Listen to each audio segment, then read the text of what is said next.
Bonjour à tous et à toutes, bienvenue dans votre rendez-vous astro pour la semaine du 7 au 13 juillet. C'est une semaine qui est placée sous le signe de la sensibilité, de la communication et on va avoir besoin de faire des ajustements qui sont assez concrets parce que le soleil est en cancer et on arrive dans la saison des cancers. Donc le signe du cancer, c'est un signe qui peut à la fois être doux, introspectif, un petit peu, on va dire, renfermé sur lui par moment, qui peut être dur à comprendre ou à cerner et qui peut aussi se rétracter dans sa coquille s'il ne se sent pas en sécurité. Donc, le fait qu'on soit dans la saison du cancer nous invite à revenir à vraiment aux besoins essentiels dans nos vies. Mercure, la planète de la parole, elle entre en Lion et elle nous pousse à nous exprimer avec peut-être plus de cœur, plus de clarté et peut-être parfois même un brin de théâtralité. Donc, faut faire attention peut-être à pas trop en faire parce que la période va sûrement exacerber un peu nos émotions et nos ressentis. Vénus, elle est toujours en Gémeaux, ce qui apporte de la légèreté dans nos relations, un peu d'humour et une envie de pouvoir partager sans se prendre la tête en fait.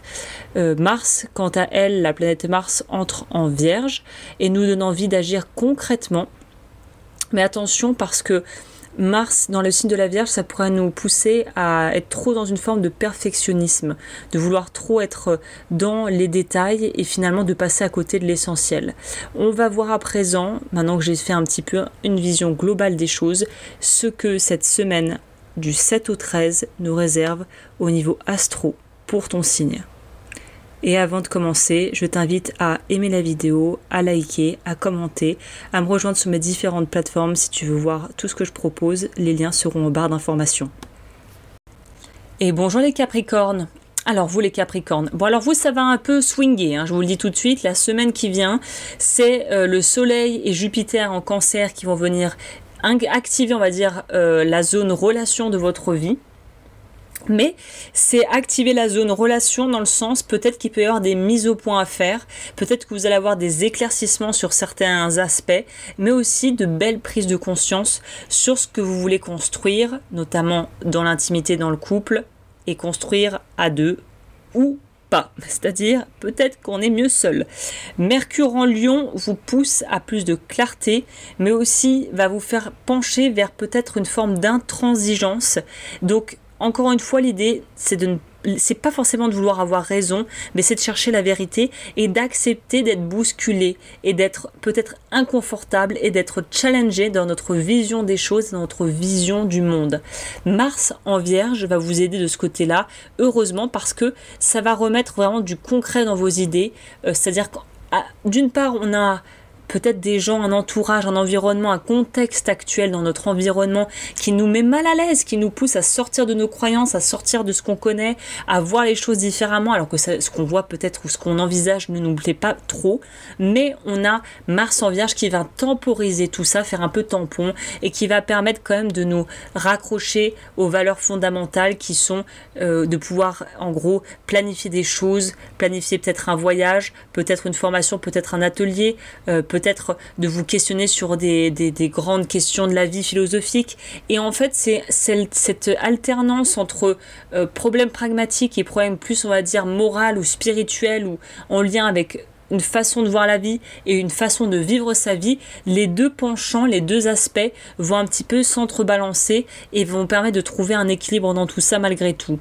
Lilith en Scorpion, elle va réactiver des peurs comme un peu tout le monde, des blessures liées à l'exclusion, au sentiment d'avoir l'impression d'être complètement à part, d'être jugé. Donc si vous vous sentez incompris, incomprise ou seul, en fait, il ne faut pas en faire une vérité comme un verdict, comme si la sentence tombait et que c'était irrévocable. Interrogez-vous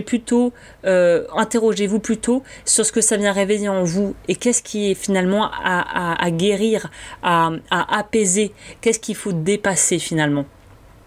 Chiron en Bélier, elle vous pousse à travailler sur vos racines. Chiron, c'est la planète qui parle des guérisons, généralement de la guérison de façon un peu généralisée.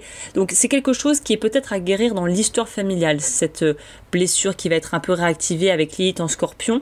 Donc là, il y a quelque chose dans la lignée, l'arbre généalogique, l'histoire de la famille, ce que vous voulez, ou dans la façon dont vous êtes construit ou construite, hors cadre famille, mais qui est quand même lié à une forme de base, de socle, un peu quand on pourrait dire, pour beaucoup d'entre nous, l'école, c'est un endroit qui a été soit très agréable et on en a de super souvenirs, pour d'autres ça a été la catastrophe et l'hécatombe.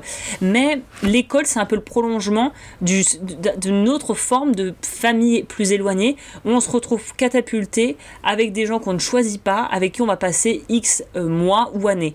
Donc là, il y a une notion de reconstruire, il y a besoin en fait de pouvoir, moi la vision que j'ai, c'est il y a quelque chose à réaligner, c'est comme s'il y avait une déviation, quelque chose qui coule au mauvais endroit, il y a un robinet à fermer, mais il y a quelque chose d'essentiel qui se joue en vous pour pouvoir guérir des choses de votre passé. En plus, ce qui me fait aller dans ce sens-là et ce qui me fait me dire aussi que la solution est dans le problème, c'est que la carte du tarot pour vous cette semaine que vous avez pioché, c'est le 9 d'épée. Le 9, c'est la rumination. Le 9 d'épée, c'est la rumination, on n'arrive pas, on est kéblo. Très clairement, on est un peu kéblo sur un problème, sur une situation qu'on n'a pas digérée, sur une peur, sur une annonce. Donc, ce que ça vient vous dire ici, c'est en fait, confronte tes angoisses parce que sinon, ça va continuer à te faire chier, à te hanter la nuit. Donc, vous n'avez pas à faire tout seul.